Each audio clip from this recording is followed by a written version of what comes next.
बहुत सालों से फांसी सजा का एक जरिया होता आ रहा है, लेकिन आपने कभी सुना है कि एक हाथी को फांसी दिया गया है और शहर के बीचों बीच लगभग 2000 लोगों के सामने उसको फांसी पर लटका दिया गया। जी हाँ दोस्तों, आज हम बात करने वाले हैं ऐसे ही एक हाथी के बारे में, जिस कहानी को सुनकर आपकी आंखों में आंसू आ जाएगा। ये बात है अमेरिका के टेनिस शहर का, जहाँ पर 40 पार्क्स नाम का एक सर्कस कंपनी था, जिसमें मैरी नाम का एक एलिफेंट था जो वहाँ पर सर्कस दिखाता था। इस समय 40 पार्क्स अमेरिका का एक फेमस सर्कस कंपनी हुआ करता था। ये साल था 1916, जब सब कुछ बहुत ही अच्छे से चल रहा था और इस सर्कस का एक वर्ल्ड फेमस शो भी था जिसका नाम था स्पार्क्स, जिसको देखने के लिए बहुत सारे लोग भी आते थे और जिसके चलते 40 पार्क्स कंपनी बहुत सारा पैसा भी कमा रही थी। इस सर्कस का मेन अट्रैक्शन था मेरी, जिसके खेल को देखने के लिए लोग बहुत दूर से भी आया करते थे।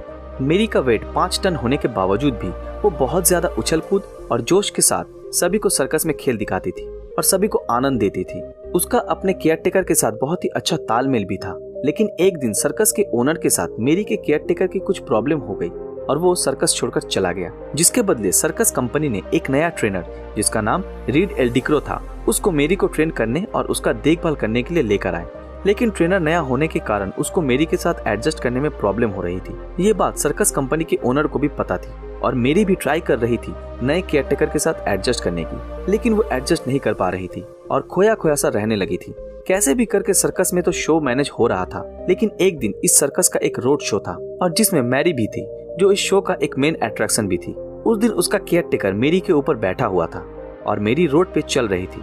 बस रोड शो के कुछ ही समय के बाद मेरी को रोड के दूसरी तरफ खाने का कुछ दिखा और वो रोड शो को छोड़ के रोड के दूसरी तरफ भागने लगी।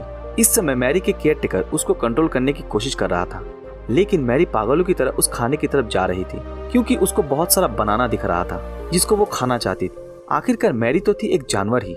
ये बात रीड को समझ नहीं आई और मेरी को कंट्रोल करने के लिए कुछ तेज चीजों से मारा, जिसके कारण वो चोटिल हो गई और उसके शरीर से बहुत सारा खून निकलने लगा। और इस चोट से मेरी को बहुत गुस्सा आया और मेरी ने अपने ऊपर बैठे रीड को एक झटके में नीचे जमीन में फेंक दिया और रीड के ऊपर पैरों से हमला कर दिया, जिसके कारण उसी समय रीड, जो मेरी का ट्रेनर था, उसकी मौत हो गई। मेरी के इस गुस्से के कारण वहाँ पर जो भी सर्कस देखने आए थे वो सब लोग भागने लगे। इसके बाद सारे लोग उस बेजुबान मेरी के ऊपर हमला करने लगे और उसको मारने लगे, जिसमें सर्कस के कुछ लोग भी शामिल थे। किसी तरह मैरी वहाँ से बच निकली, लेकिन पूरे शहर के लोगों ने ठान ली कि किसी भी तरह मेरी को जान से मार दिया जाए। किसी ने बोला कि उसको तड़पा कर मारा जाए और किसी ने बोला उसको इलेक्ट्रिक शॉक देकर, जिसके चलते वहाँ के लोगों की रिक्वेस्ट के कारण सरकार ने मेरी को फांसी देने की ठान ली। ये दिन था 13 सितंबर 1916। इस दिन मैरी को फांसी दी गई थी लगभग 2000 लोगों के सामने। मैरी एक एशियन एलिफेंट थी। उसको उठाने के लिए 100 टन वजन उठाने वाला एक क्रेन को लाया गया, लेकिन पहली बार जब मेरी को क्रेन से लटकाया गया तब क्रेन का चेन टूट गया और मेरी क्रेन से 20 फुट नीचे आ गिरी और उसका गर्दन टूट गया और खून निकलने लगा। फिर भी वहाँ पर देखने आए लोगों में से किसी का भी दिल थोड़ा सा भी नहीं पिघला और फिर से मेरी को चेन से बांधकर क्रेन में चढ़ाया गया और आखिरकार तड़पते हुए वो मर गई। दोस्तों, मेरी एक बेजुबान जानवर थी और उस दिन उसको खाने पर रोका गया था और ना मानने पर उसको मारा भी गया था, जिसके कारण मेरी गुस्से में आकर रीड को मारा था और इस गुस्से के कारण उसको फांसी पर लटका दिया गया। उस दिन मेरी को मारा नहीं गया था, उस दिन इंसान की मानवता को मारा गया था। हम इस दुनिया में सबसे ज्यादा इंटेलिजेंट होने के बावजूद भी हमने मेरी जैसे एक बेजुबान जानवर को मार दिया और ये चीज दिखाता है कि इंसान सिर्फ इंसान के बारे में ही सोचता है, किसी और की नहीं। ये कहानी इंसान की क्रूरता को दर्शाता है। इसके बारे में आपका क्या ख्याल है, हमें कमेंट में जरूर बताएं। आज की हमारी ये वीडियो आप लोगों को कैसी लगी, हमें कमेंट में जरूर बताएं। अगर आप ऐसे ही और रोमांचक वीडियो देखना चाहते हो तो हमारे इस चैनल को सब्सक्राइब करके बेल आइकन ऑन कर दें। अगर ये वीडियो आप लोगों को अच्छा लगा तो इस वीडियो को लाइक, कमेंट और ज्यादा से ज्यादा शेयर जरूर करें।